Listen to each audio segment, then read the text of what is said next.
কেতিয়াবা তাৰ মুখত কিছুমান জ্ঞান গৰ্ভ কথা শুনি মই যে বিস্মিত হৈ যাওঁ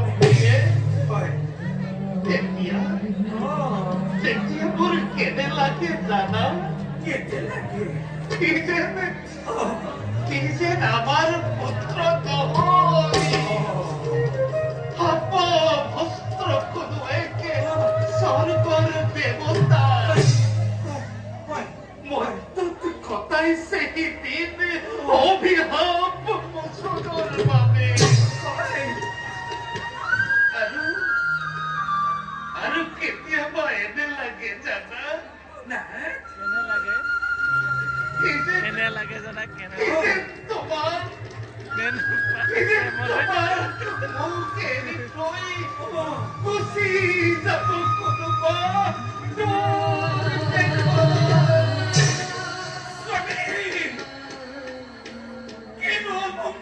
কথাবোৰ কৈ আপুনি কোলৈ যাব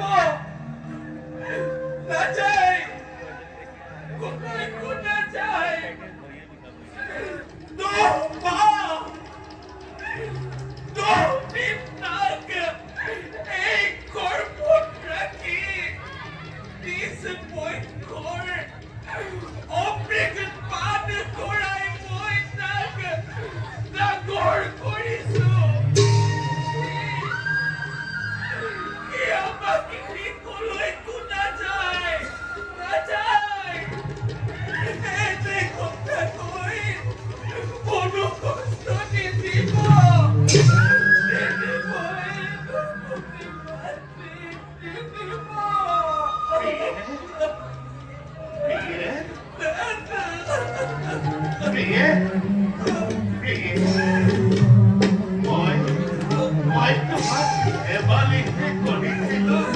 তুমি দেখোন